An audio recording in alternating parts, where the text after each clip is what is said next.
Hey everyone, Anarch here. We stand now at a turning point, wherein many roads sprawl out in front of us. With unprecedented access to information, the Atlas seems to lie within our hands. But at this crossroads, the popularizers of these many paths shout over one another to persuade new travelers, only to find that most travelers now choose tourism rather than migration, exploration rather than arrival. It's hard to blame them, having seen many return from a path leading to a dead end, or worse, having lost those they know to a terrible bramble from which they will never escape. These weary travelers are paralyzed by choice. Confused and discouraged, many simply return home, where a tormentor awaits.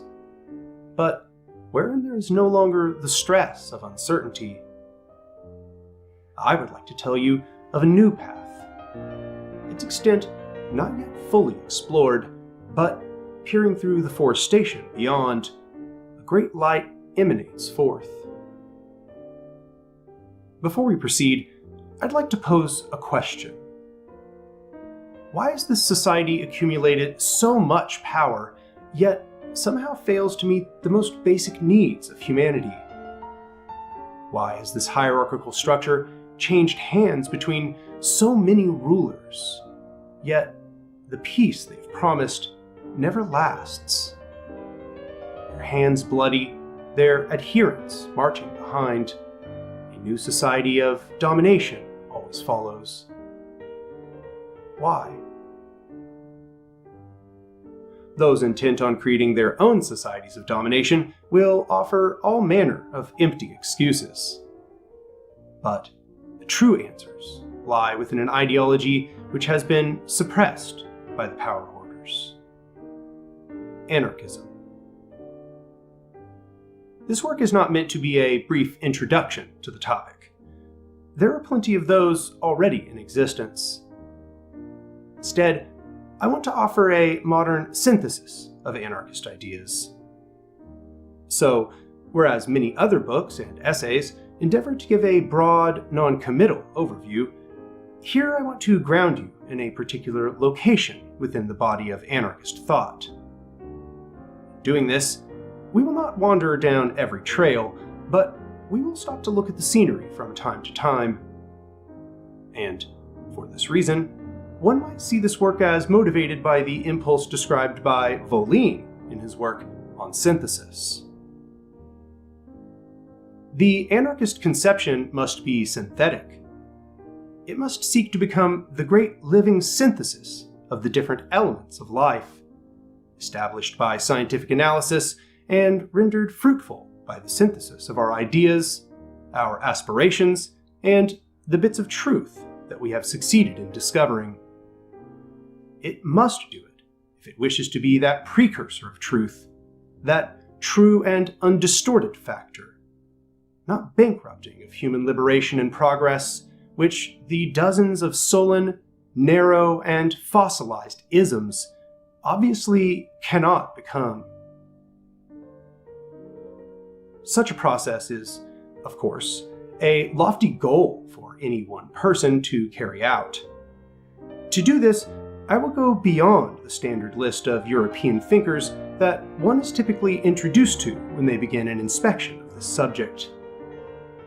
These names will certainly feature in our narrative, as they were very important figures in the development of anarchism as a revolutionary movement. But the ideas of the anarchists are not only important to some specific geographic region. Now, more than ever before, anarchism has achieved a state of critical insight, especially as it has been informed by the work of Black, queer, indigenous, feminist, decolonial, and other anarchist thinkers.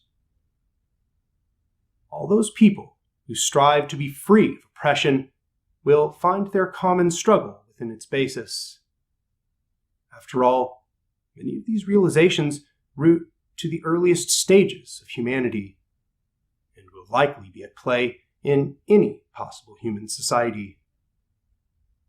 Many other anarchist works have failed to take into account these new developments of anarchist theory, to understand where the original struggles have fallen short, and then cooperate alongside this new coalition of thinkers in bringing anarchist principles to their highest culmination.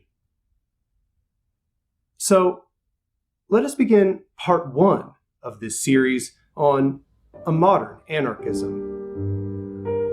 Anarchist analysis.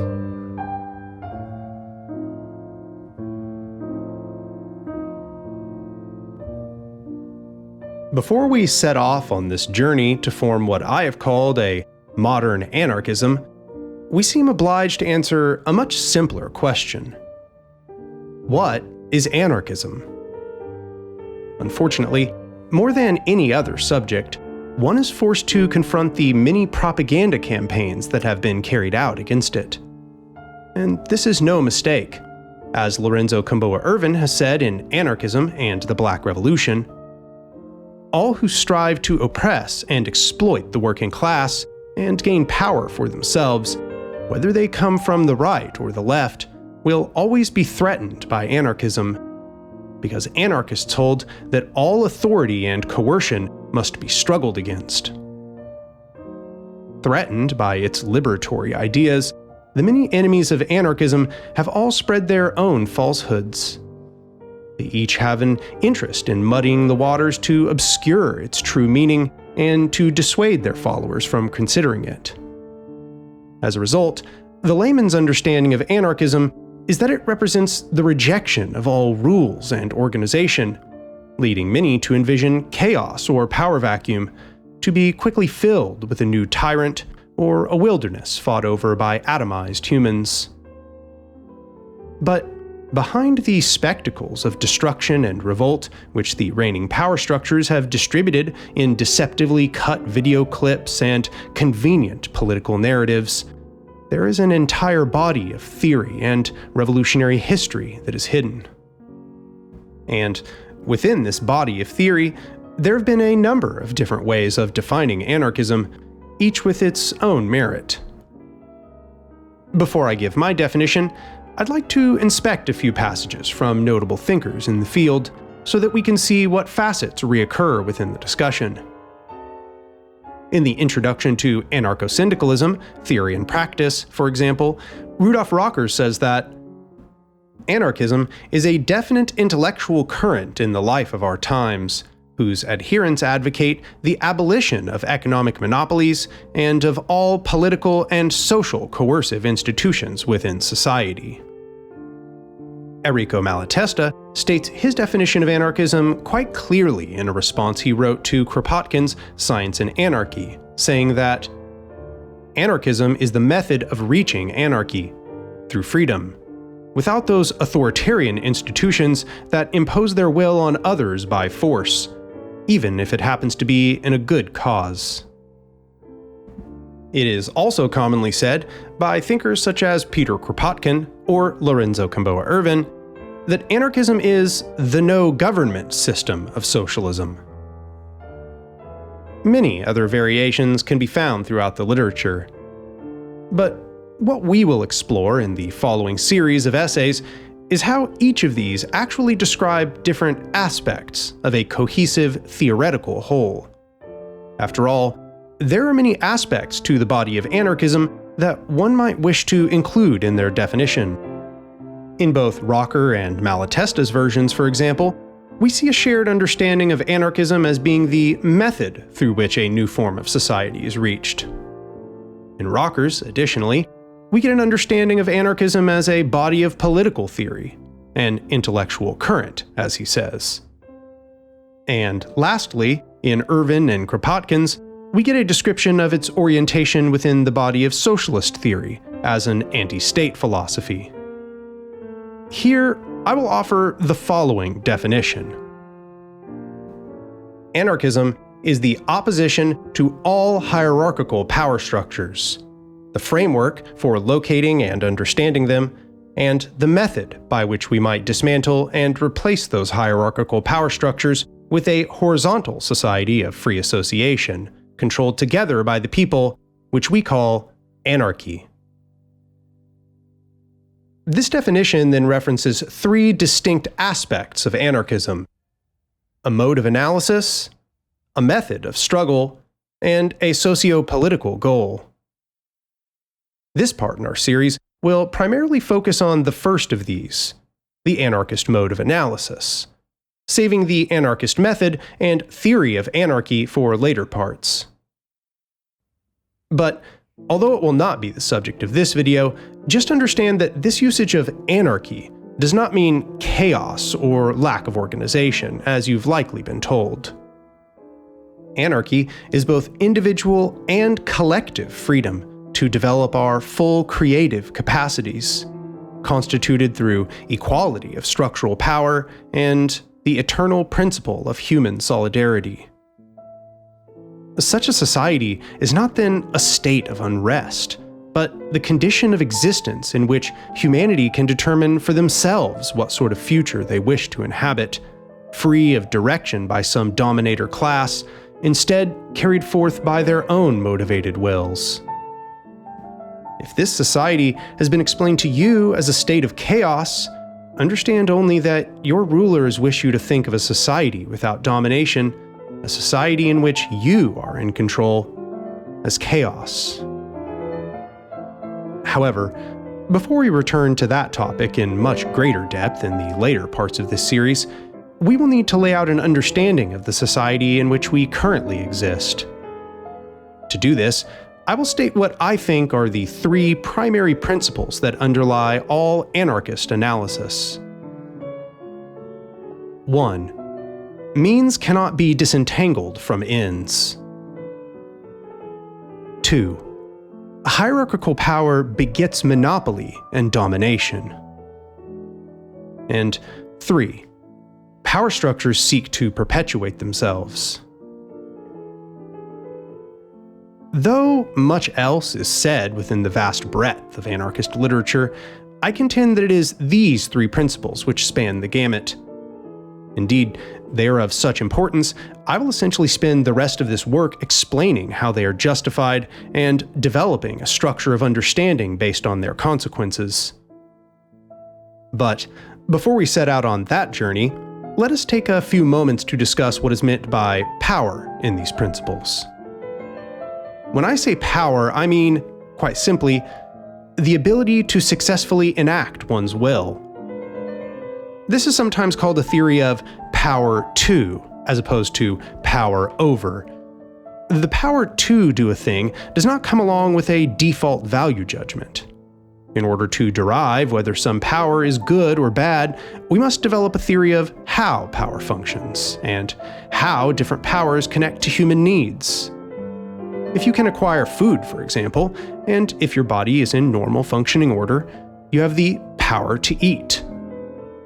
If you can operate a vehicle and you have the ability to provide it with fuel, you have the power to travel. Neither of these are, in themselves, bad powers for one to have. We would then be required to ask, food by what means? A vehicle that does what? The statement of how powerful some entity is, the measure of that entity's ability to enact its will, is then also a statement about that entity's ability to transform the universe around them. And such powers, grounded as they are in reality, are limited by natural bounds. For this reason, powers are never purely creative nor purely destructive. In deriving any power, a being must balance its creative and destructive aspects. In the production of a painting, materials are exhausted. In the performance of a play, sweat and tears are shed, fat is burned, time is used up.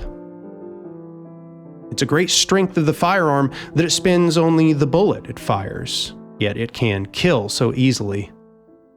It's a great service to the master that the servant is obedient, so that they expend little effort in disciplining them. And it is a benefit to the writer that their work exhausts only graphite, or ink, or reorients the switches on a hard drive, yet has the ability to create entire worlds. Powers are complex, multifaceted, and contextual. However, in the coming dialogue, you may see a few authors use the word power in a different way than I have just explained. They are using the power over usage I mentioned a few moments ago. The power over a thing may be seen as the power to dominate that thing, to use it or dispose of it as one pleases. From the perspective of the power to do something, power over other people might be seen as the power to extract the obedience of others, which, as we will explore, has led to prolific suffering and destruction. However, I will be using this more holistic conception as it's been developed in my work Power, which serves as a companion piece for those who are interested in the subject. With this understanding in hand, the problem is not that every individual has power in anarchism. Power, after all, is something that every individual has, and which, depending on their context and desires, will differ considerably. In order for us to specify the real subject of our conversation, we must discuss what is called a power structure. A power structure is a material and conceptual system embodied through social, technological, and environmental relations that then determine how the collective powers of some group of conscious beings are directed. Any place wherein people orient their social arrangements, implement their technologies, or interact with their environment in a way where they redirect the total of their powers toward a coordinated end, they will have created a power structure. Like power, a power structure is not inherently bad. The agreement between two people to divide their labor as to pertain to their strengths is a very simple mutualistic power structure. But a vast system of domination, where there are those who sit above in cushioned seats and command the masses to carry out their will, would also be a power structure, although a very different kind. It must then be said that the object of critique in anarchism is what is called a hierarchical power structure. A hierarchical power structure is a system organized to give one group of people both greater power than another group and power over that other group. And this is not an arbitrary construction.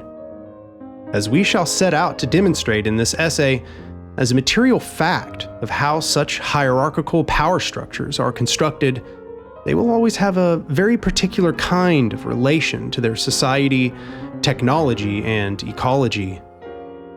The relations which we call authoritarianism and domination. Here and elsewhere, I use these words in a precise way. By authoritarianism, I mean the degree to which a power structure monopolizes control over the total social implementation of some power. And by domination, I mean the degree to which some power structure utilizes coercion, violence, and/or deception to achieve its ends. I've separated these two terms because, although the phenomena they describe nearly always occur together, they can and do occur apart at the scale of individuals.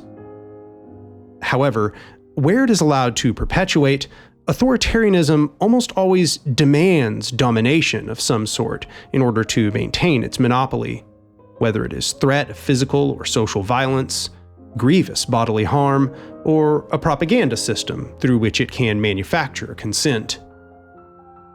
And a system of domination will almost always demand the establishment of authoritarian relations, wherein the subjugator class can keep such control of coercion, violence, and deception to themselves. Domination and authoritarianism might then be said to be the methods used by hierarchical powers to solidify and perpetuate themselves.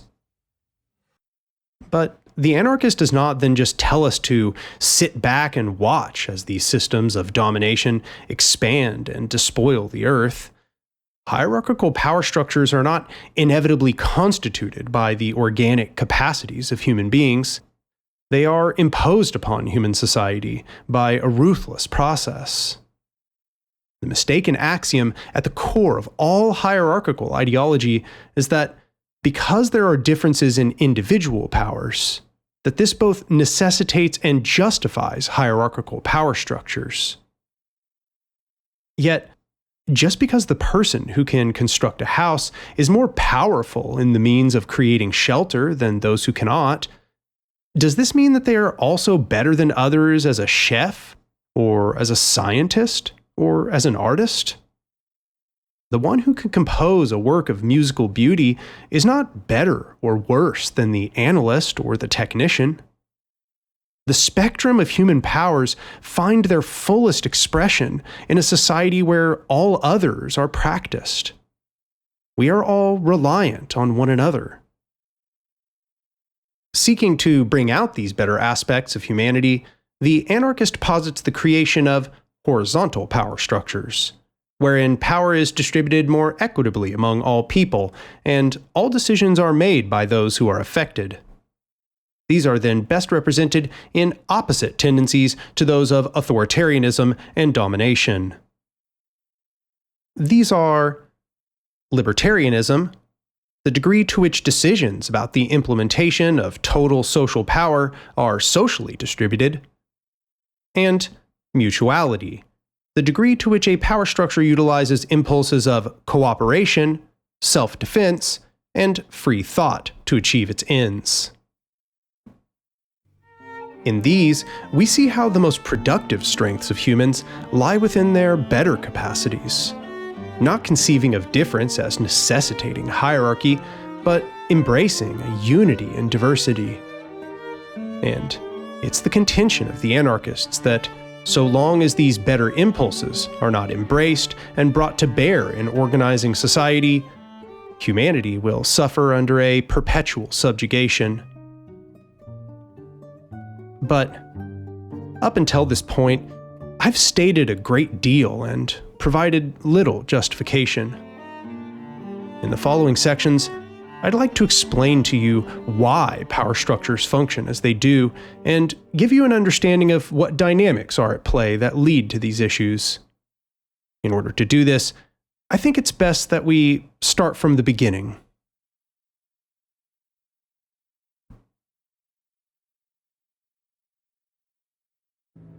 Before all other considerations, there is the physical world. The universe, existing prior to consciousness, also then existed prior to power. After all, power is reliant on the existence of a will, and there is no will in the procession of particles, nor their assemblies, until they have been constructed together into the form of a conscious being. Before the conceptions and intentions of conscious beings, there are only flows of energy, information, embodied in relations and structure. The universe is configured and reconfigured by these flows between its internal components, driven by differences from one part to the next. A cascade of events takes place at scales beyond all human reckoning, every single fraction of every single second. With or without humans, these churning processes would still proceed. But we are holistically embedded within that universe. And by this measure, every power that we have necessarily derives from those interactions with the real flows of physical reality which surround us. However, we have become separated from this fact. We forget where all things have come from, and where all things will one day return. The world has ceased to be, as many organic societies considered it, the vital substrate of all existence, but instead a thing to be tamed, exploited, conquered, and extracted from. We have come to forget our place within this vast ecological balance and have sought to separate ourselves from its inherent movements. Worse than this, due to our mistaken belief in a separation, we have lost an understanding of how many of those flows even function. We can never grasp the full scope of nature, not just at the scale of the cosmos, but at the scale of our own planet, of our own continent, of our own communities. Where the universe knows only what is, we have imposed upon it arbitrary relations, such as private ownership, status, domination, obedience, and so on. Yet none of these can cover up our origins within the ecology, nor can they remake what the universe is. Every single process we carry out is foundationally predicated on the utilization of ecological growth, the long processes of natural chemistry, and our coincidentally hospitable place within the solar system. After all, there would be no human power to speak of if any of these were not so. What minerals and organic materials would human labor extract to build its tools? What animals would it consume? What landscape would it settle within? Our very physiology is an agglomeration of gradual improvements arising from millions of years of adaptation. As Murray Bookchin has said, we are part of nature, a product of a long evolutionary journey. To some degree, we carry the ancient oceans in our blood. Our brains and nervous systems did not suddenly spring into existence without long antecedents in natural history. That which we most prize as integral to our humanity, our extraordinary capacity to think on complex conceptual levels, can be traced back to the nerve network of primitive invertebrates, the ganglia of a mollusk, the spinal cord of a fish, the brain of an amphibian, and the cerebral cortex of a primate. Yet, despite these facts, we've come to see the universe as nothing more than a stage, the ecology a distant, niche concern, obscuring the manner in which we are holistically embedded within it. Layers and layers of the ecosphere are built up, all of them reliant on one another, all of them variegated by the diverse flows of energy within the universe. Together, these living materials represent a most robust transformation of physical matter, providing a biotic scaffolding that allows all other things to exist. And in this fact, the coordination of living material has been a crucial mechanism for the derivation of human power. We cannot hope to describe the countless subtle ways in which humans were connected with the flora and the fauna of their areas. Life was once inextricably oriented within the local ecology, cycles of nature given meaning and purpose, their rhythm fostering an intimate knowledge of the patterns of the natural environment, as well as its pitfalls. However, the truest catalyst for human power was the coordination with other human beings. In the expansion and redirection of these creative and destructive powers, the widest potentiality was discovered. Society was no convenience, it was a necessity, both for survival and in providing the best life for those early peoples. Society was a thing arising from humanity's natural capacities for empathy and socialization, put to work in ensuring communal safety within the environment. Humans are equipped with a brain that is wired for sociality. Our very physiology pushes us toward a consideration of how the needs of others are equal to our own. In A General Theory of Love, professors of psychiatry Thomas Lewis, Fari Amini, and Richard Lannon expound at length about how this human sociality is constructed, noting, "Because human physiology is, at least in part, an open-loop arrangement, an individual does not direct all of his own functions. A second person transmits regulatory information that can alter hormone levels, cardiovascular function, sleep rhythms, immune function, and more inside the body of the first. The reciprocal process occurs simultaneously. The first person regulates the physiology of the second, even as he himself is regulated. Neither is a functioning whole on his own. Each has open loops that only somebody else can complete. Together, they create a stable, properly balanced pair of organisms, and the two trade their complementary data through the open channel their limbic connection provides. That open loop design means that, in some important ways, people cannot be stable on their own. Not should or shouldn't be, but can't be. Total self-sufficiency turns out to be a daydream whose bubble is burst by the sharp edge of the limbic brain. Stability means finding people who regulate you well and staying near them. Because the human is a being in eternal process, an open loop. Continually, the human is confronted with new stimuli, each imprinting themselves upon them in different ways, leading to internal changes to their psyche. And in order to act effectively, they must attempt to coordinate their actions with their expectations, such that the feedback from their actions will form an end in coordination with their goals. Upon every step, seeing the results of what they have done, the human must choose whether they will adjust their expectations or adjust their actions. And this is no obscure philosophical fact. Human actions transform the world, changing its content and provoking responses from those other entities which exist. All of these loops open, each human being and their entire environment then vies over how their actions and expectations will be formed. This alteration of expectations and intentions, then coordinated with actions, I will call conditioning, as it's named in psychological literature. Conditioning is not always nefarious, of course.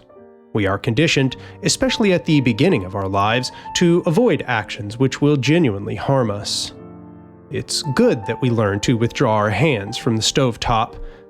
Pavlov's dog is not being taught to do anything harmful when he begins to salivate at the sound of the bell, any more than some humans have begun to salivate and proceed home at the sound of the dinner bell.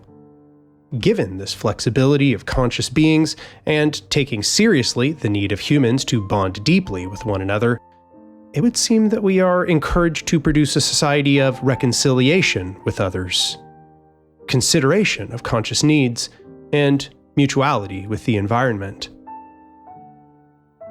But hierarchical power is predicated on the negation of these impulses. Hierarchical powers wish to bring those that they control into obedience to the seat of command, because obedience guarantees service to the goals of that structural leadership and the perpetuation of their direction of the powers of others. In order to achieve this, power structures are driven to utilize reward and punishment, what is called operant conditioning in the psychological literature. And by this measure, hierarchical society can be seen as something like psychologist B.F. Skinner's operant conditioning chambers.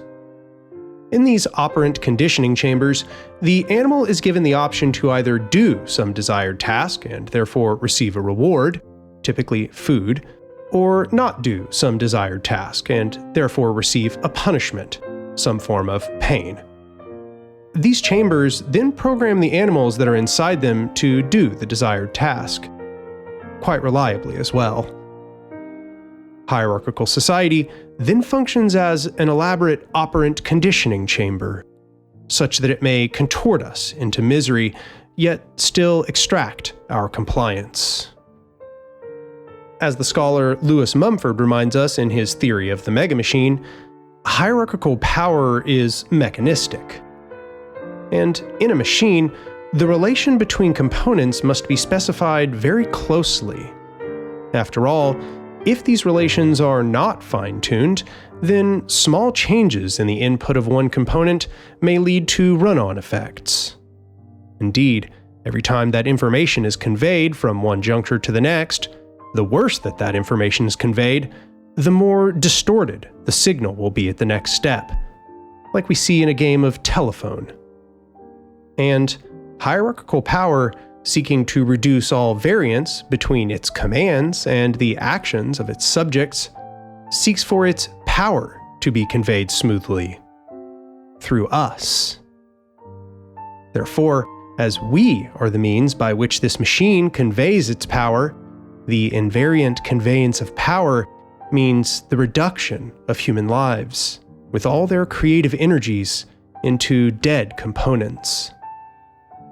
In this, we hear the echoes of Rudolf Rocker's thesis in Nationalism and Culture, that the more hierarchical the power resting over some society is, the more that the culture of that people is strangled. Culture, after all, is the creative social product of a people, the result of their accumulated creativity, unconstrained and turned onto the universe. Hierarchical structures, by contrast, relying upon the existence of a latent decentral power outside of themselves that they may then redirect to their whims, are necessarily sterilizing. As Rudolf Rocker says, culture is not created by command. It creates itself, arising spontaneously from the necessities of men and their social cooperative activity. No ruler could ever command men to fashion the first tools, first use fire, invent the telescope and the steam engine, or compose the Iliad. Cultural values do not arise by direction of higher authorities. They cannot be compelled by dictates, nor called into life by the resolution of legislative assemblies. Hierarchical power is then reliant on the persistence of an organic society that it's alien to, which it exploits but cannot recreate. Because though it is this ability of their human subjects to think of things outside precedent, to devise new talents, and to overcome complex obstacles, which unlocks the power within many other things, these are the very same impulses that hierarchy must seek to suffocate so that it may ensure obedience. This is why power hierarchy drives toward the same end in all circumstances, even though its manifestations may differ. Its eternal method is unquestioning conformity, and thus the mechanization of the human subject.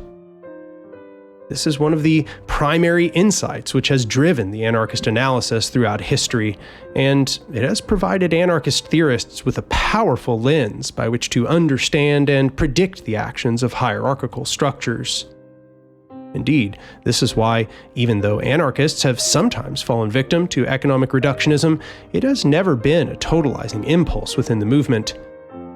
In an essay written by Derek Shannon and Jay Rogue called Refusing to Wait, they summarize some of these early theoretical developments. Early anarchists were writing about issues such as prostitution and sex trafficking, forced sterilizations, and marriage to widen the anarchist critique of hierarchy to give critical concern to women's issues in their own right, while also articulating a socialist vision of a future cooperative and classless society. But there was a tendency of historical anarchists to see some of these social issues as fundamentally unalterable until the conditions of capitalism and state domination were overturned. This is not because these issues were seen as unimportant, as we've already pointed out. It's instead that classical anarchists have often viewed capitalism and the state as the foundational mechanisms through which all other hierarchies are maintained. Consequently, These groups have sometimes been told that their liberation ultimately had to wait until after the revolution to be resolved, and asked to struggle instead toward emancipation from capital and the state first. This is precisely why the title of Shannon and Rogue's piece on this subject is Refusing to Wait. Here they argue for an anarchist intersectionality with very good reason, pointing out that anarchists cannot put off the struggles of oppressed peoples and hope that one day a rupture will eliminate capitalism and the state. These struggles against hierarchy are not separate, and we cannot procrastinate in their elimination until some rosy future after the revolution. They function right here and now to maintain all other hierarchies of power. In absorbing intersectionality, it must become a tool that is complementary to the anarchist framework, which requires that we expand it past a simple liberal analysis of identity and instead relate that identity to structure, and vice versa. This is why Jay Rogue and Abby Volcano say the following in their piece about anarchist intersectionality, titled Insurrections at the Intersections. Our interest lies with how institutions function, and how institutions are reproduced through our daily lives and patterns of social relations. How can we trace our individual experiences back to the systems that reproduce them, and vice versa? How can we trace the ways that these systems reproduce one another? How can we smash them and create new social relations that foster freedom? This echoes the words of the more radical tradition within intersectional feminism, heard again from Bell Hooks in one of her interviews. I began to use the phrase in my work, white supremacist capitalist patriarchy, because I wanted to have some language that would actually remind us continually of the interlocking systems of domination that define our reality, and not to just have one thing be like, gender is the important issue, race is the important issue. But for me, the use of that particular jargonistic phrase was a sort of shortcut way of saying all of these things actually are functioning simultaneously at all times in our lives.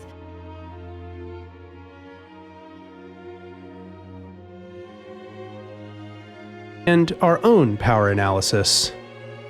Each hierarchy is fundamentally involved in the maintenance of the complete structure of domination, and cannot be disentangled. Whether these powers derive from extraction, exploitation, degradation, deception, or subjugation simply doesn't matter to a hierarchical system. What matters to the hierarch is only what they may achieve through their means. This is what has motivated the development within intersectional theory of what Elizabeth Schussler-Fiorenza calls the chiriarchy. In her book, Transforming Vision, she describes the chiriarchy as a complex pyramidal system of relations of domination that works through the violence of economic exploitation and lived subordination. Here we see a very close overlap with Mumford's conception of the megamachine, but with an emphasis upon the ways that this system is carried out through its relations. What Fiorenza and the rest of the intersectional theorists want us to recognize is that it's not one singular hierarchy which transfigures any given society, but a web of domination systems, wherein one may be privileged within one hierarchy and not within another, in extreme danger within one environment and completely safe in another.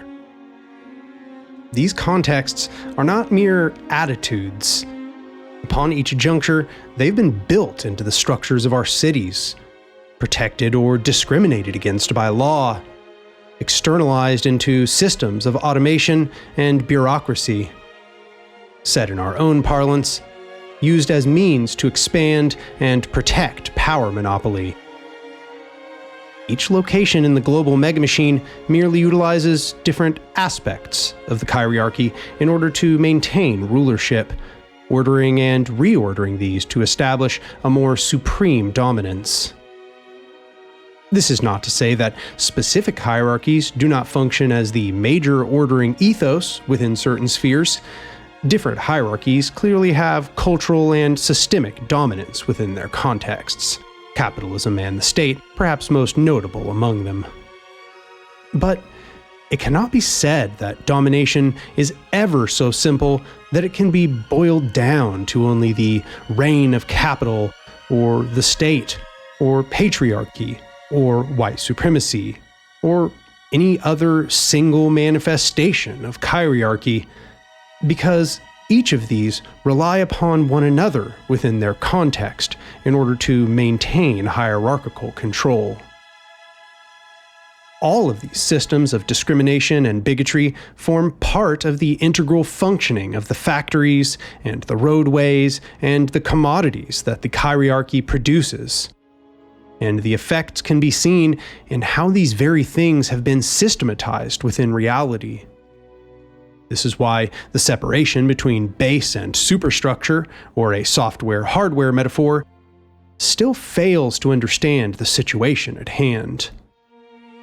The truest goal for hierarchical power is to warp reality such that their will can be carried out. All means that achieve their goals lay upon the table waiting for use. Because in this reduction of all things into power accumulation, the momentum of the megamachine is toward a world where everything is unified within it, and thus everything is reproductive of its complete control. This process of social reproduction is what Bickler and Nitzan call Kree-order. The Kree-order of any society is the dynamic process by which it continually adjusts and maintains itself to create a new ordered state. As they say, a Kree-order can be hierarchical, as in dictatorship or tight bureaucracy, horizontal, as in direct democracy, or something in between. Its pace of change can be imperceptibly slow, as it was in many ancient tyrannies, yielding the impression of complete stability, or it can be so fast as to undermine any semblance of structure, as it often is in capitalism.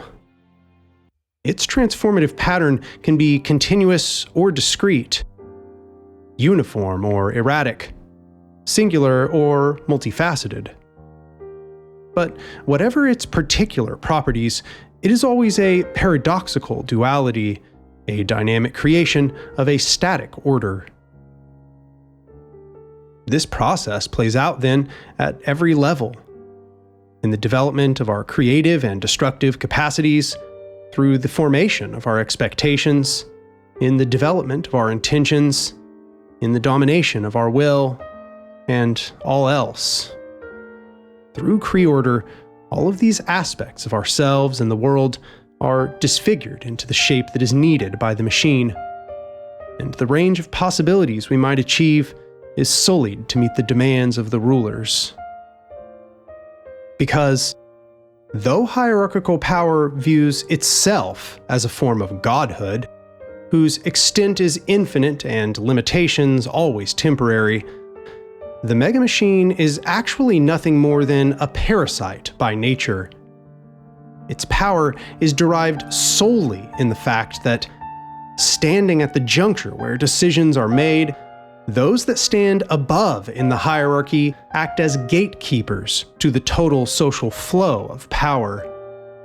And though this gatekeeping of command creates the illusion of facilitation, the work of hierarchy is actually to sabotage the free coordination of powers by splitting what already exists within the world into an infinite procession of thresholds staffed by middlemen who each extract their toll. This process is one of the driving factors to why hierarchical power actually serves to reduce complexity. This is spoken about at length by James C. Scott in his book, Seeing Like a State. Officials of the modern state are, of necessity, at least one step, and often several steps, removed from the society they are charged with governing. They assess the life of their society by a series of typifications that are always some distance from the full reality these abstractions are meant to capture. State simplifications represent techniques for grasping a large and complex reality. In order for officials to be able to comprehend aspects of the ensemble, that complex reality must be reduced to schematic categories. The only way to accomplish this is to reduce an infinite array of detail to a set of categories that will facilitate summary descriptions, comparisons, and aggregation. But this is not only a problem seen in the state. Hierarchical powers, in general, will have similar interactions with their society. As a matter of principle, the narrower the bottleneck of power, the further information will be simplified by removal from the origin. And this is hardly an ambitious claim. We can see that they know these very limitations in the way they organize their own systems of power, demanding that the world be reduced into a scale they can understand. What Scott calls legibility. Certain forms of knowledge and control require a narrowing of vision. The great advantage of such tunnel vision is that it brings into sharp focus certain limited aspects of an otherwise far more complex and unwieldy reality. This very simplification, in turn, makes the phenomenon at the center of the field of vision more legible, and hence more susceptible to careful measurement and calculation. Such a striving for legibility can be quite useful in the physical sciences. But human lives are not particles in a box. Seeing society from on high, humans become like ants. The details of the local landscape are obscured to those who make all decisions. The higher up one stands on the structure, the more that they see a summary map, and one lacking all of the nuances of ecological, economic, and social complexity.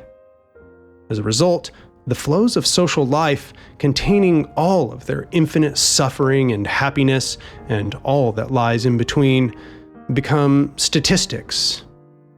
The great aggregation of labor power becomes a number by which they chart the disastrous course of the machine.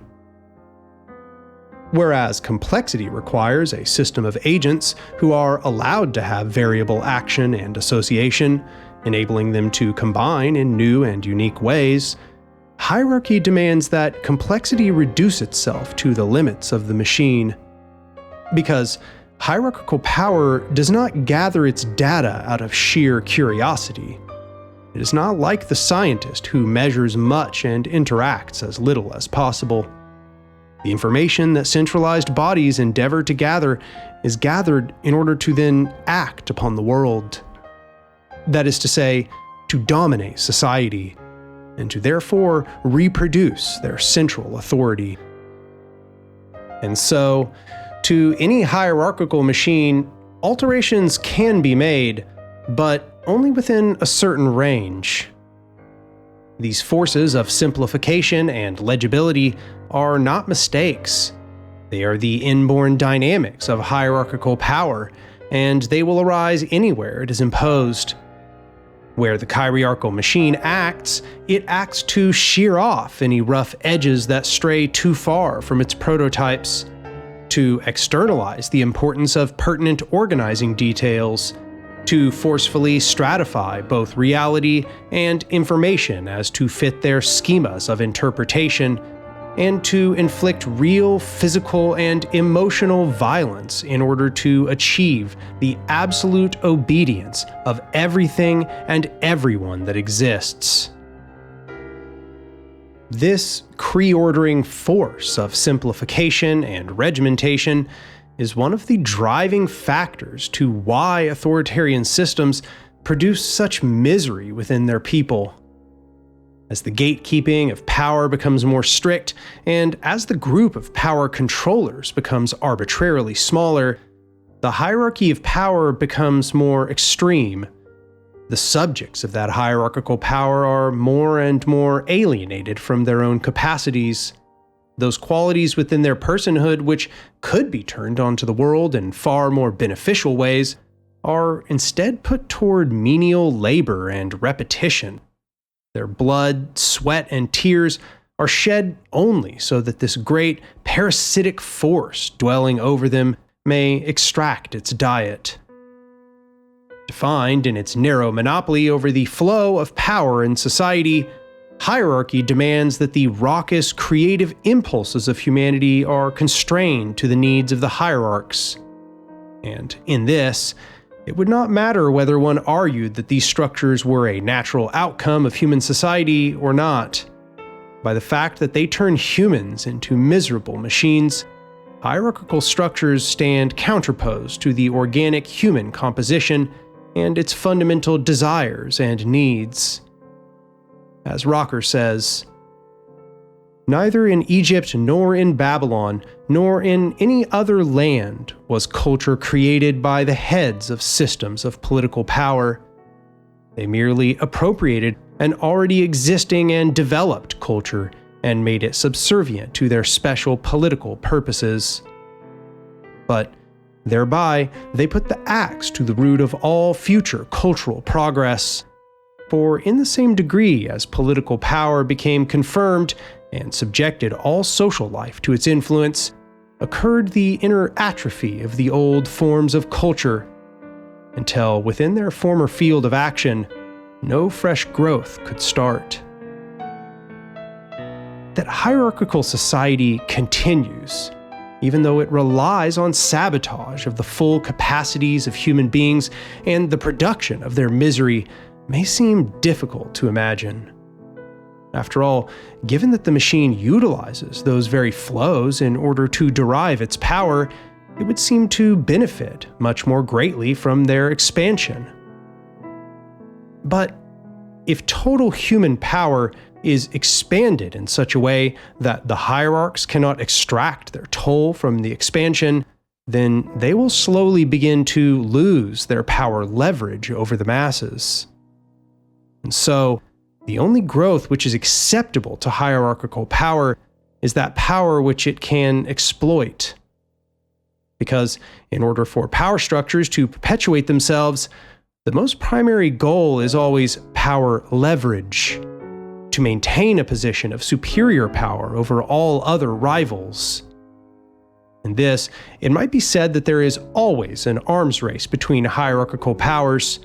However, it's far more complex than the acquisition of actual arms. It is a ruthless competition to earn access to the means of domination and authoritarianism. As this monopoly is factually established, competing power structures are then less able to access the means to accumulate their own power, which slows their accumulation more. So, in order to ensure this affair takes place for competitors, but not for themselves, hierarchical powers utilize their access to domination to sabotage other structures. As a result, social power is concentrated into tiers by a systemic disallowance of other beings to access the broader capacities of society, and thus the disallowance of others to express their own creative and destructive powers, unless it serves the owners. Therefore, hierarchical power must strangle the fullest expression of human potentials, lest it bring about its own destruction. Hierarchical power is then not a producer of progress, but an exploitative parasite which extracts its sustenance from constraining passage through the many gates of control. The phenomena being described is clearest to see within the economy. The economy is that place wherein power has been made so legible to hierarchy that it is literally made into numbers, measured in dollars and cents, calculated, predicted and discounted, invested, depreciated, and so on. As Bickler and Nitzan would say, capital is a symbolic quantification of power. capital measures the real numeric ability of its holders to organize and reorganize society to their will. And because power structures always seek to expand, the owners of capital then seek to accumulate all of the components for creation, distribution, syndication, and all other manner of production. They can, through this accumulation, acquire the services of all of those with their desired creative powers, the technological infrastructure needed to coordinate those powers, and the supply of extracted ecological materials to continue the construction of their means. They can come to own the warehouses. They can come to own the land on which the businesses might be constructed. And if those other entities within society try to resist, they can exert their leverage to carry out wars, both of attrition and aggression. As they gain control of these new services and access to new information, the field of quantized power then expands, invading more and more deeply into our personal as well as our professional lives. The organic society, which functions by way of its freedom from this incursion of hierarchy, comes to be more and more atomized, more and more alienated, more and more filled with the vanity of economic domination. After all, the owners of capital did not simply will their capital into existence. Their capital was accumulated because they requisitioned some portion of the power already afforded to them in order to control more of the world around them. That is to say, to exact obedience from the economy, society, and the ecology, and to therefore perpetuate their further control of obedience. The capitalist, having the capital within their hands to begin with, pays the workers to produce products, sell them, coordinate their distribution, facilitate their repair, and so on, such that the owner of the enterprise derives all power. And the capitalist, desiring to extract the maximum amount possible from that labor, seeks to concede as little of that accumulated power to the worker as possible. After all, the capitalist does not need to negotiate with the land, or the buildings, or the machinery they use to run their businesses. These things demand only the cost of upkeep. The worker, though, thinks to demand more than starvation. The human being demands dignity. And the capitalist, no matter how magnanimous, is drawn to resent this fact. The conditioning of the megamachine is such that the capitalists will try to reduce the worker to the status of a machine. This means to reduce the wage of the laborer, to charge the consumer a higher price, and to yield less through taxation. That is to say, to limit the amount of power which escapes the grasp of the owner of capital. And were there no minimum wages, or were the workers to roll over and do nothing, the capitalist would happily wring out every last scrap of power which they could extract out of them, such that they were relegated to slavery. And with this power they have extracted, fed back into an economy wherein all things are quantized by capital, nearly all things become possible. Capital is not limited only to the creation of new commodities. If the corporation truly seeks to ensure its accumulation, it means to sabotage the market, to more strictly constrain the access to new technologies, to carry out adversarial ad campaigns, to accumulate contested assets, and to capture interested consumer demographics. If it does not, its competitors may catch up, thus leading to an ever-expanding urge to increase power leverage. And it is this reliable leverage accumulation that solidifies the hierarchy of one rung over another. This is what drives the process of differential accumulation in the theory of capital as power. Capitalism isn't simply an order, it is a creorder. It involves the ongoing imposition of power and therefore the dynamic transformation of society. In this process, the key is differential accumulation. The goal is not merely to retain one's relative capitalization, but to increase it. And since relative capitalization represents power, increases in relative capitalization represent the augmentation of power. The accumulation of capital and the changing power of capitalists to transform society become two sides of the same Kree order. This desire to accumulate power faster than their competitors is a universal law of hierarchical power. And indeed, the utilization of the power of society does not end only where power is quantized. As we've said, the entire chiriarchal machine is unified, and thus the power of capital rests on a continuum with the other powers in society. In fact, one of the most primary mechanisms through which the capitalist class ensures their leverage over the masses is the gatekeeping of popular power by the state, specifically the police and the army. Through these, the state enforces both economic and political monopolies through violence, enabling the ruling class to maintain its narrow bottleneck of control. Because those workers who labor toward the goals of the capitalist, what access do they have to these means? If workers seek to take the warehouses and the tools and the supply lines back from those who own them, capital will employ the violence of the state to stop them. This is the component purpose of the state in the mega machine, to establish a fixed schema put into place by those who already rule, in order to maintain and encourage chiriarchal growth, enforced through monopoly on violence, coercion, and threat. Said otherwise, the state is the primary mechanism of domination, carried out on behalf of whichever parasite stands at the juncture of deservedness.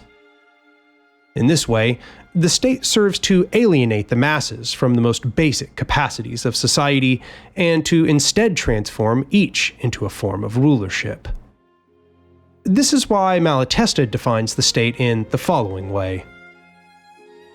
Anarchists, including this writer, have used the word state, and still do, to mean the sum total of the political, legislative, judiciary, military, and financial institutions through which the management of their own affairs, the control over their personal behavior, the responsibility for their personal safety, are taken away from the people and entrusted to others, who, by usurpation or delegation, are vested with the powers to make the laws for everything and everybody, and to oblige the people to observe them, if need be, by the use of collective force.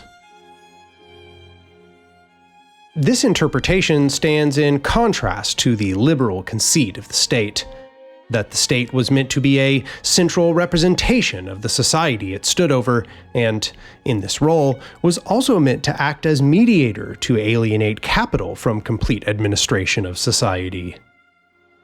This mistaken belief in the separation of politics and economics is, in fact, what fuels the delusion presented by capitalists that they stand in opposition to state regulation. But this separation between capital and the state has always been a convenient fiction.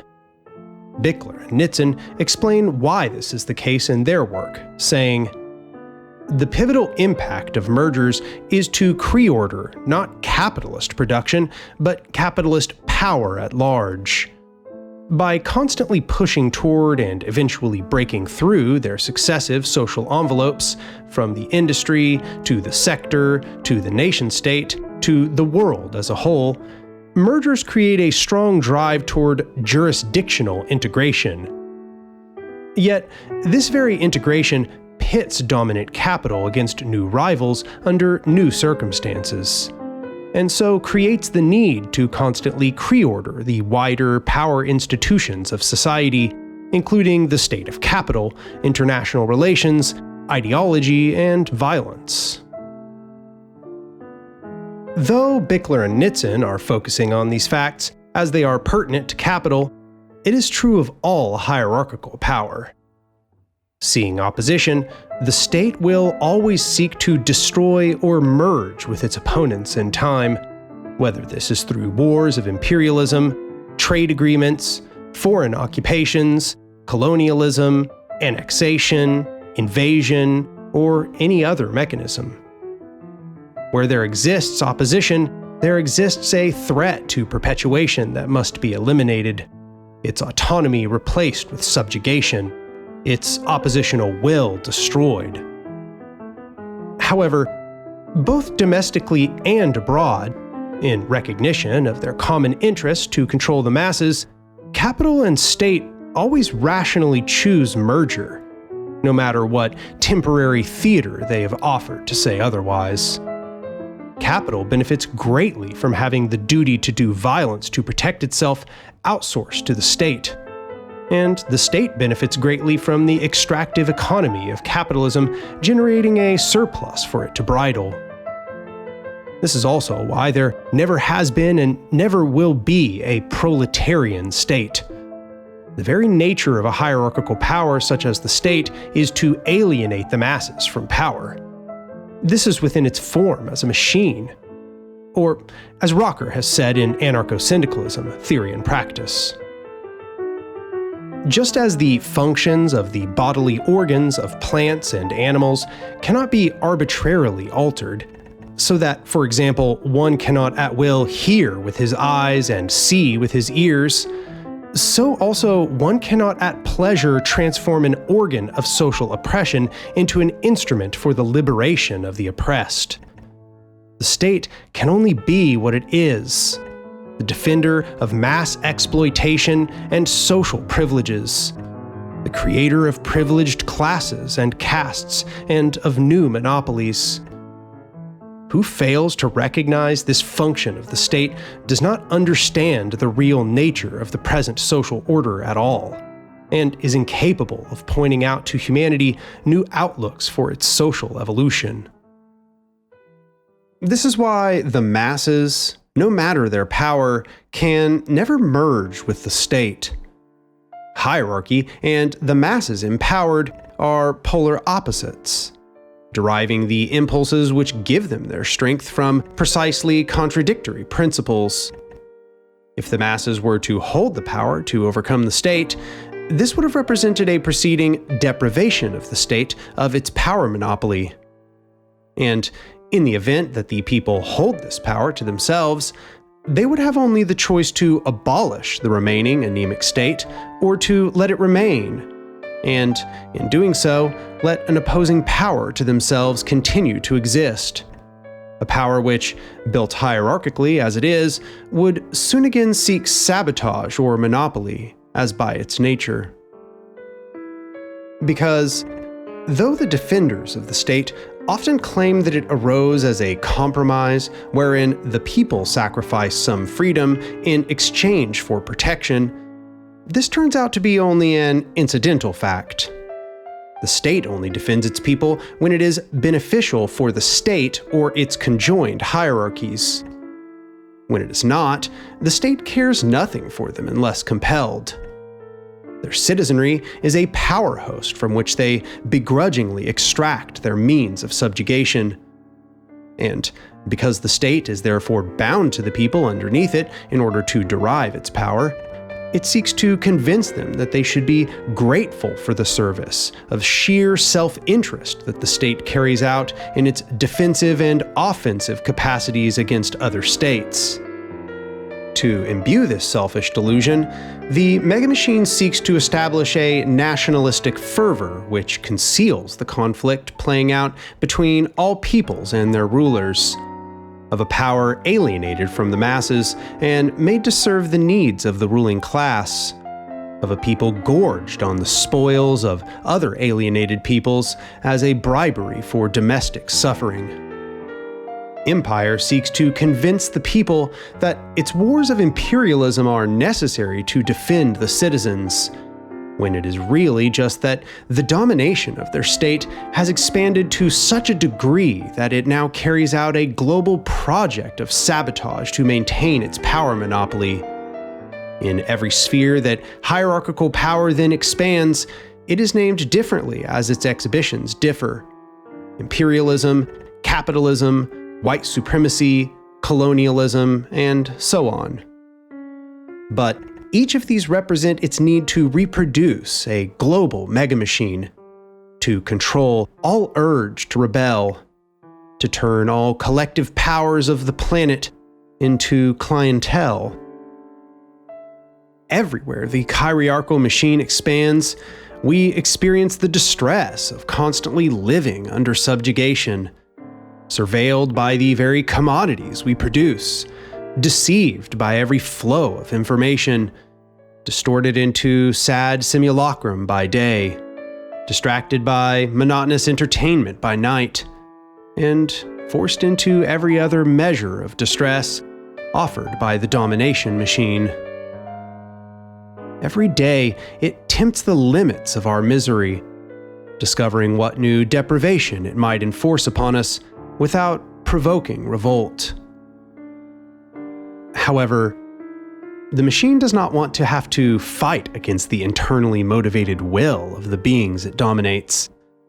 That is a costly imposition. Given that there is a fundamental mismatch between the needs of the masses of humans and the needs of the structures that they are subsumed under, hierarchical powers have a wish to transform not only the expectations and intentions of their subjects, but also their desires. To desire their own domination and to participate in the domination of others. Because though domination is quite often perpetuated through violence and coercion, systems generally much prefer deception if it is available.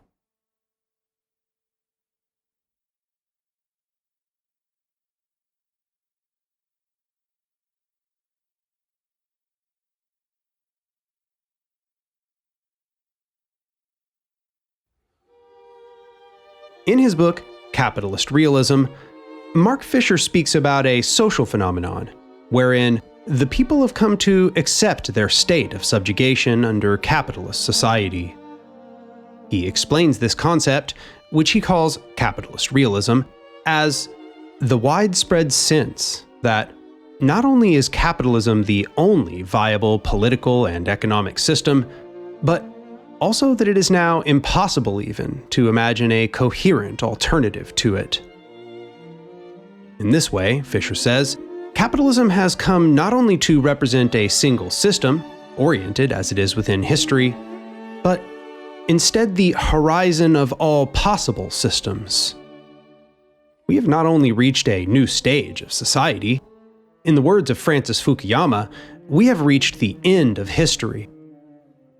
And Fisher's claim is hardly controversial. We can see this being explicitly conveyed by the ruling class. For example, in Margaret Thatcher's propagandistic phrase, "There is no alternative." This philosophy of justification is not even a celebration of capitalism, but an attitude of dour acceptance. Though we want better, we are simply not good enough for it. But there is much more to this global power structure than capitalism. As we have discussed, the mega machine is not programmed as a purely economic construct. A complex of hierarchical ideologies work together to produce the functioning of the mega machine, what I have called the justifying philosophies of hierarchy in my other work. And it's for this reason that we are faced with more than just a capitalist realism. Because of the conditioning of hierarchical power structures, we have become deeply enmeshed in a hierarchical realism. Whereas capitalist realism might be said to have endeavored upon a few hundred years of brainwashing to support its reign, hierarchical society has had thousands. And beaten down by these millennia of rulership, many of us can no longer even imagine what it would look like to be free. This is because, as each human moves through these hierarchical systems, they are not only contorted into functional components by the machine, they undergo considerable internal conditioning as well. After all, no one likes to imagine themselves the villain of the story of life, and becoming reliant upon the privileges afforded to them by the power structure, they will tend to justify the system they are embedded within. The power of those beings acting within the structure, having become intertwined with the system itself, is then also reliant upon the perpetuation of that system. And for the system to cease is for their expanded power to cease.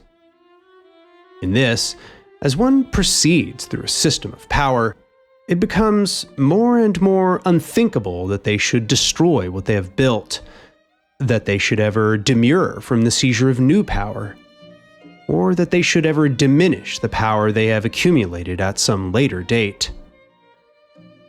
As Rudolf Rocker says in Nationalism and Culture, it is in the nature of all ambitions to political power that those animated by them hesitate at no means which promise success, even though such success must be purchased by treason, lies, mean cunning, and hypocritical intrigue.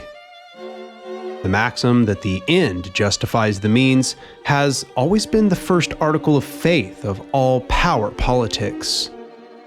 No Jesuits were needed to invent it.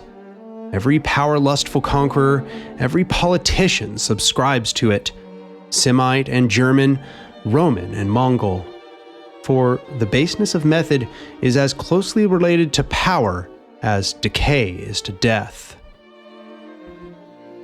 And worse than this, hierarchical power attracts the corrupted. Seeing within this structure a means by which they can achieve a dominator's ends, there is little question of whether the petty tyrant will seize the opportunity. They do not care, after all, whether they are corrupted by our standards by the conditioning of the megamachine. Their simple impulse is to accumulate power, and that impulse is rewarded prolifically within the hierarchical structures which have been brought into being. With these corrupted components in place, it is a guarantee that such a system will become filled with opportunists and parasites. These hierarchical structures, controlled by the power-hungry, bungled by corrupted reformers, and staffed by an endless array of sycophants, then have almost no checks on the free expansion of their influence. Where these systems persist, they will tend to pervade every sphere with their philosophies of justification, forcefully establishing the assumptions of the ruling class as the new standards of society. And as this process goes on for longer and longer, it will tend to create a new notion of normalcy which benefits it, whether it is patriarchal, capitalist, or otherwise. The perpetuation of this normalized way of being becomes like a social ritual that, when repeated, brings hierarchical power further into reality. This is the topic which queer anarchism orients itself around most notably. That is to say, what is this construct of normalcy that society develops, and how are those that deviate from this standard of normalcy treated? Susan Song summarizes this in her piece, Polyamory and Queer Anarchism. Queer theory opens up a space to critique how we relate to each other socially, in a distinctly different way than typical anarchist practice. Where classical anarchism is mostly focused on analyzing power relations between people, the economy, and the state, queer theory understands people in relation to the normal and the deviant. Queer theory seeks to disrupt the normal with the same impulse that anarchists do with relations of hierarchy, exploitation, and oppression. Despite its internal drive toward mechanical uniformity, however, the chirarchy does not have the power to ever fully eliminate these deviations from the norm. Humanity is a boundless source of new creative impulses which threaten to burst forth from any container made to restrain them. And this provides an eternal struggle for the megamachine. The very existence of these deviations threatens the machine's ability to control the boundaries of what is considered normal, and thus to homogenize culture to maintain a bottleneck of power. Because hierarchical power cannot turn itself into something it is not. Once rulership realizes that it cannot eliminate some deviation from the norm, it must neutralize the conflict of that form of deviation and its own principles. This is what drives the process of recuperation. Recuperation is the process by which some subversive ideology or identity is maximally neutralized by a power structure. Instead of actually absorbing the orientation, however, hierarchical power structures are forced to absorb a mutated copy that has had all its subversive content stripped out. And the more subversive that idea is to authority, the more elements they will have to neutralize. The more and more that this ideology is hollowed out in the process of creating its mutated double, the more that what will remain is a facade of what once was. Thus we see how, anytime some people who have historically been oppressed gain the power to demand their equal treatment, if they cannot overturn the very hierarchical system itself in the process, the machine that they have allowed to exist proceeds to tear away all of those aspects of the popular struggle that once existed within their movement, neutering their further ability to control the boundaries of normalcy. The system then holds these up as trophies of its ability to progress, empty images skirting across the screens to assure us that all is in order. The machine is legitimate and it can harbor progress.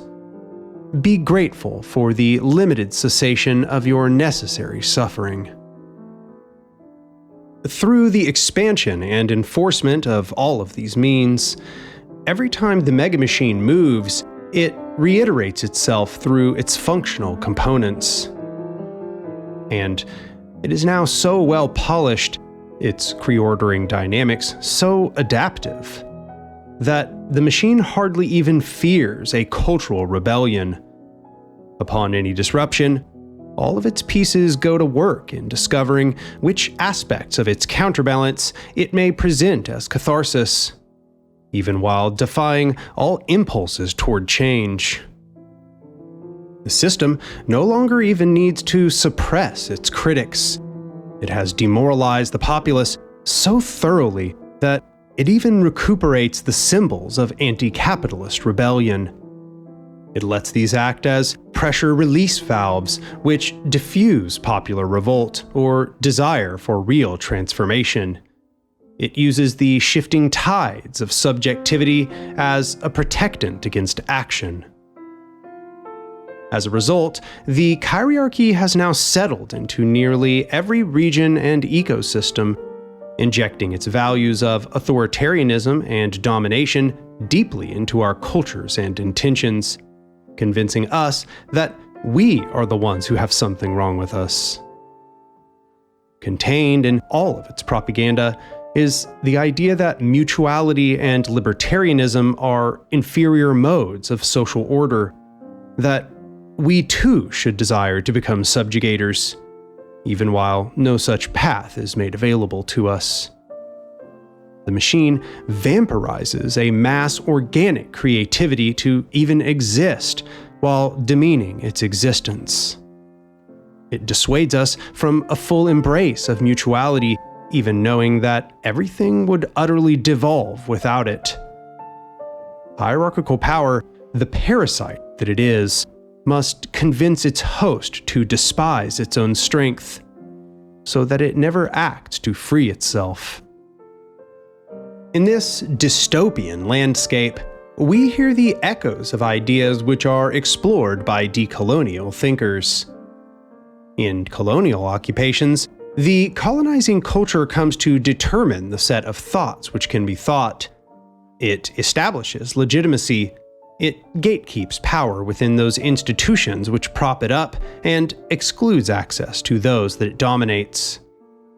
Imperialist white supremacy comes to replace the basic cultural values of the lands it occupies, driving those colonial subjects to even believe the myths of their own inferiority. Many even become ashamed of their stigmatized qualities and seek relief in mimicry of the occupying empire. But this situation, wherein the dominated peoples have become the progenitors of their dominators' ideology, is not only the province of foreign colonial occupation. As many black radicals have pointed out, the black peoples of the Americas can also be understood as a colonized people. Taken from their lands of origin and transplanted onto another continent, they retain much of their culture. Indeed, they've built a culture anew, constantly at odds with the dominator's conditioning. In this way, it is almost as if they are a sovereign people, yet integrated into a foreign nation. This is what Lorenzo Camboa Irvin means in his work, Anarchism and the Black Revolution, when he says, "Blacks, or Africans in America, are colonized. America is a mother country with an internal colony. For Africans in America, our situation is one of total oppression. No people are truly free until they can determine their own destiny. Ours is a captive, oppressed colonial status that must be overthrown, not just smashing ideological racism or denial of civil rights."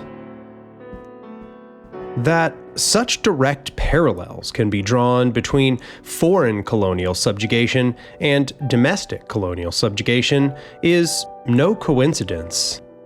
Each component of the chirarchy, crossing over oceans and into other boundaries, separate though they may seem, are in fact all parts of a historical colonial process which drives the functioning of the megamachine. In each, we see the establishment of a privileged group, which can coerce the behaviors of another through the social conception of some form of legitimacy, respectability, civility, or superiority. This then serves as justification for why a privileged group should be given access to the distribution of some resource, the application of some form of physical or mental violence, or the right to exact some form of deprivation upon the non-privileged group. During colonization, the machine has to subjugate a people that has some memory of an oppositional culture, and thus an inherent knowledge of how they are now warped into the desired shape of their subjugator. This drives the colonized populations to misery as they witness their people degraded, their culture destroyed, their connection to the land, and all else slowly eroded. That is to say, colonized peoples are those that are experiencing the first generations under degradation of hierarchical realism, whereas those peoples fully subsumed by the machine have long ago had their social conceptions distorted and their original histories of resistance erased.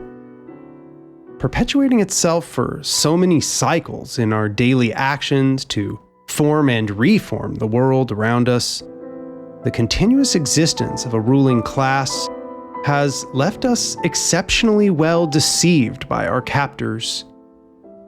There is now almost no recess of our minds which does not contain the poisoned seeds of our dominator's ideology. Just as Marilyn Buck called prison a relationship with an abuser who controls your every move, keeps you locked in the house, using the ever-present threat of violence or further repression, society has functioned to make the abuser's mentality social. We are like those victims who blame themselves for being beaten, our abuser telling us every time that we're humiliated that it's our fault, that we need to improve ourselves to prevent our further abuse. Within the belly of the beast, the power host is made docile, pushed to carry out its own subjugation and the subjugation of those abroad. Said otherwise, humanity itself is the victim of a mega-mechanical colonization, an ancient cycle of exploitation wherein the mega-machine has moved into some area, crushed the organic culture of resistance, and then absorbed these peoples and their lands into the system as a power host. These settler peoples that now live upon colonized lands are the descendants of a millennia-spanning program of colonization that was once carried out upon their ancestors, but now upon their supposed enemies. As a result, nearly all peoples have had their relation to the land destroyed, their minds deeply pervaded with the ideology of their oppressors, and an organic culture of resistance replaced with relations of servitude. Those who experience the results of a present-day settler colonialism can then be seen as the most recent subjects of this process of mega-mechanical colonization. And for this reason, these peoples also contain a crucial knowledge of what is lost as the mega-machine expands, of that organic culture of resistance which the forces of colonization are still at work trying to destroy. For hundreds of years, they have pleaded with the mega-mechanical colonists to embrace the counter-system. But the forces of hierarchical realism have long ago destroyed all hope within them.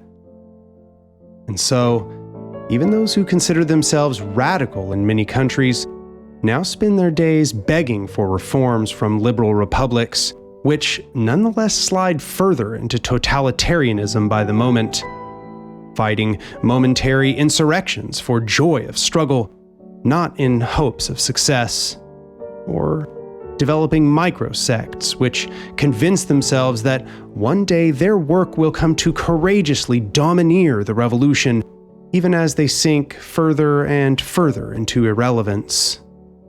The enemy has so fully recuperated the revolutionary project that all that remains is aesthetics, and this is enough to dupe many millions of people.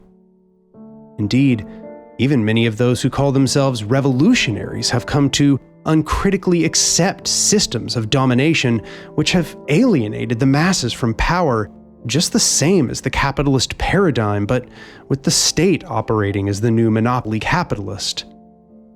They cannot even see clearly that they have configured another enemy system in this process. Their project, so poisoned by hierarchical realism, it represents a sort of disastrous self-sabotage. For many, what we have so far discussed will rightly appear to be a dire landscape. And it's not shocking how one could portray this framework as a sort of political nihilism or social pessimism. For those who have given in to hierarchical realism, this may all only seem to imply that hierarchical power is too strong to ever defeat, that these structures will degrade and degrade us as they proceed over time. Indeed, nowhere within this discussion have we come to understand how to end those power structures, nor where hope lies in the contentious terrain. The principles of mutuality and libertarianism, which we inspected at the beginning of this work, seem now such a distant thought that they might appear to us as fantasy. But humans cannot stand the misery of disempowerment forever. Though these structures of brainwashing and erasure are expansive, the resentment that grows in the core of the mechanized human can never be truly suppressed. Just as decolonial thinkers tell us that, in order for there to be a successful struggle, the colonial subject must reject white supremacist conditioning reclaim their dignity, and overthrow their master. We must do the same. There is a struggle that lies ahead, standing between us and our liberation. Through the trees in the distance, that faint light still glows. Let us now proceed toward it.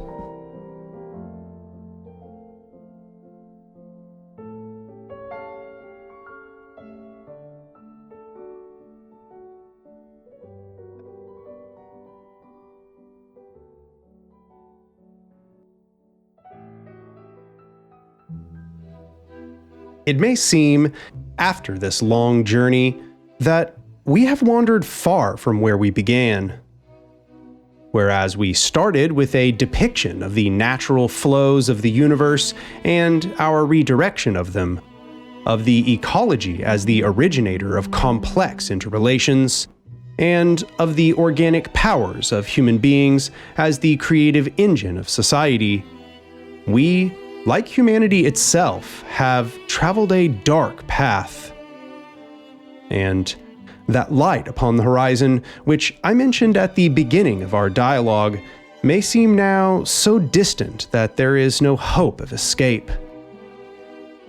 Worse, the very path which humanity walked to reach this pitch blackness is so overgrown that we can no longer even double back. Nor is it clear we should want to. But the flows of the universe move with or without our desires. The ecology churns forth upon its processes of natural chemistry and complexity. The human urge to create, unbidden by limitation, proceeds whether power structures like it or not. It's just that our ability to see the foundations has been obscured by a towering monolith within our field of vision. Gazing so long upon its face, many have become entranced by it, worshipping at its foot instead of rising to approach the crossroads. Knowing what we have discussed, it seems our most imminent duty is to shake the supplicants from their trance, pleading with them to look around and witness what subjugation that they have grown to endure. And it's true. Where these subjects of hierarchy have been deluded, distracted, or distorted into the needs of the chiriarchy in order to function, we must kindle the undying flame of defiance within them. It is this flame of defiance that will immolate hierarchical realism and all its associated justifications. It is this flame of defiance that can burn down the chiriarchal machine, that can light the lantern which guides us from the darkness. Lying deep within the human psyche, though hierarchy has endeavored for millennia to snuff it out, defiance is a light that cannot die. But we must do more than this. To rouse many individuals awake and to bring about a driving outrage within them is not enough by itself. We must bring about enormous energy to overthrow the system as it stands. And to do this, a very sizable proportion of the masses must be unified together in a common struggle. This is why the anarchist movements of history have focused so much upon economic issues. Capitalism is one of the only systems of oppression that cuts across all other issues of identity, making it a fulcrum around which an enormous diversity of peoples can be mobilized to collective action. Indeed, even those peoples once detached from capitalist hegemony are now quite entangled with it as it spans the globe. Thus, it was not then, and it's not now, reductive to focus upon capitalism as a central hierarchy. If situated properly within this greater constellation of intersecting hierarchies, it must be understood in order to move forward. However, there is something more universal than capitalist oppression discovered within this anarchist framework. Capitalism, after all, is an invention lasting only a few hundred years. pervasive though it is. When we create an analysis which only understands societies in terms of their economic arrangements, we build something fleeting and contingent. We apply this totalizing influence of capital to history mistakenly, projecting onto past people's anachronistic motives and modes. We project onto the future the very desires and attitudes that we currently wish to bring to an end. Such a reduction of oppression will never suffice. The true unifying struggle of all oppressed peoples is the struggle against hierarchical power. All peoples know misery when mechanized by hierarchy. All people, whether conscious of it or not, experience alienation from the holistic application of their human powers. Submission to arbitrary authority is contrary to an inherent desire for boundlessness. And it is this issue that cuts across all identities, past, present, and future, from birth until death, in the public and the private, domestic or abroad, in the realm of the physical and the ideological. Wherever hierarchy reigns, humanity suffers under subjugation. And so, if anarchism can bring itself forward as the true opposition to all hierarchies of power, it may communicate a revolutionary vision to all peoples. This has always been the position which anarchism was meant to fill, almost the one it was crafted to fulfill from its inception. And this is why hierarchical advocates of all types have worked tirelessly to defame and distort the real goals and ideas of the movement. If we are to tread that road which leads us from the darkness, we must wage a war on both the ideological and material front. The machine as it's been built is not a mere collection of individual attitudes. It is a systematized apparatus of coercion. And no matter the feelings or beliefs of its masses of subjects, so long as it maintains its domination, it will simply act to suppress those attitudes which undermine it. The Mega Machine will not be defeated simply by the passionate expression of new desires or words of solidarity or radical attitudes. The conflict at hand cannot be fought for in a collection of ideological silos, focused inwardly on the personal views of a small sect of adherents or a radical circle and their immediate periphery. As Bookchin says, to disengage ourselves from the existing social machinery, to create a domain to meet one's needs as a human being, to form a public sphere in which to function as part of a protoplasmic body politic, all can be summed up in a single word: re-empowerment. I speak of re-empowerment in its fullest personal and public sense, not as a psychic experience in a specious and reductionist form of psychological energetics that is fixated on one's own vibes and space.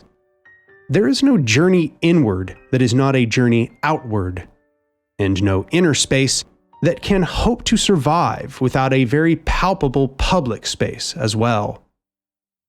But public space, like inner space, becomes mere empty space when it is not structured, articulated, and given body. It must be provided with institutional form, no less so than our highly integrated personal bodies, which cannot exist without structure. Without form and articulation, there can be no identity, no definition, and none of the specificity that yields variety.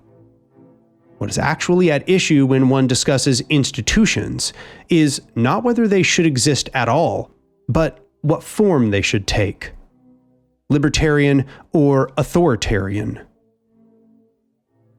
Because the truth which hierarchical realism has been developed to keep hidden from sight is that this is a systems war. A war between the system which could represent a social ecological society to bring our collective needs and values into existence, and the system which represents a hierarchical society, one predicated on maintaining the privilege of a few gatekeepers and parasites. We have simply been unaware of this war for so long, purposely concealed as it's been from our sight, that we have neglected to tend to those systems of horizontal power which nourish our better nature. For now, the Kyriarchy has seized almost all available territory, conceded by the masses out of ignorance to the conflict they are embroiled in. This is why anarchists must not only change hierarchical consciousness, but construct a counterpower to the Kyriarchal machine. Because our strength lies in reclaiming our alienated power and constructing the counter-system which might direct our efforts toward a common liberatory goal. The society of people who are turned toward hierarchical needs must recognize their strength and redevelop the horizontal power structures which will enable them to resist, to end the arbitrary, treacherous expansion of hierarchical influence. When we choose to construct hierarchical power structures, we have not chosen, as true utilitarians, the means required to soberly carry out our affairs. It is instead that we have chosen to labor in the construction of the enemy system. As we pioneer forth in building a new authoritarian structure, or trying to seize the reins of one that already exists, we really only work to neutralize the revolutionary aspirations of the people and prepare that same populace to be integrated into a global megamachine. In the very movement which could potentially threaten hierarchical power, capitulation to its means instead helps to reclaim contested territory for the subjugator. Hierarchical power can only serve to create a further hierarchical power. Where it exists, it will attract the corrupted, corrupt the well-intentioned, and ultimately mangle the society which it dominates. For this reason, if we as human beings wish to create a society wherein values opposite to such a system are expanded, it is also our responsibility to carry out actions which produce different social conditioning. Enrico Malatesta offers a clear summary. It is not enough to desire something. If one really wants it, adequate means must be used to secure it. And these means are not arbitrary, but instead cannot but be conditioned by the ends we aspire to and by the circumstances in which the struggle takes place. For if we ignore the choice of means, we would achieve other ends, possibly diametrically opposed to those we aspire to. And this would be the obvious and inevitable consequence of our choice of means. Whoever sets out on the high road and takes a wrong turn does not go where he intends to go, but where the road leads him. Anarchism then heeds this call for the creation of a maximally libertarian approach, containing elements at its very core that are so conflicting to authoritarian modes that it cannot be recuperated lest hierarchical power risk a full refutation of its existence. Anarchism stands as the pure negation of oppression, and it is through this vector that we must work to create a revolutionary constituency and then cooperate upon our shared strategic landscape. We must bring together all peoples oppressed by the machine to undermine its functioning and to begin forming its most robust opposition together, respecting the unity and diversity and the equal deservedness of autonomy and dignity for all. Because within such aspirations, a hope exists for transformation. a coalition of all of those degraded by hierarchical power. A growing series of waves to tear down the Kyriarchal megamachine and to reverse its colonization of horizontal society. Having now traveled through a dark wood, filled with the most terrible horrors, let us set upon that trail leading out of the forest. Over the horizon, there is the coming of a glorious reprieve. Beyond lies anarchy. Thanks for watching, everybody. If you want to help spread the work I'm doing here, click the like button, subscribe to the channel, and leave a comment below. Also, if you want to help me eat and pay the bills, become a patron at the Patreon link below. I can't tell you how much it helps when you guys go over there and help me out. These videos can take 5-6 months to make sometimes. Together, we can build the new in the shell of the old. I'll see you for part 2.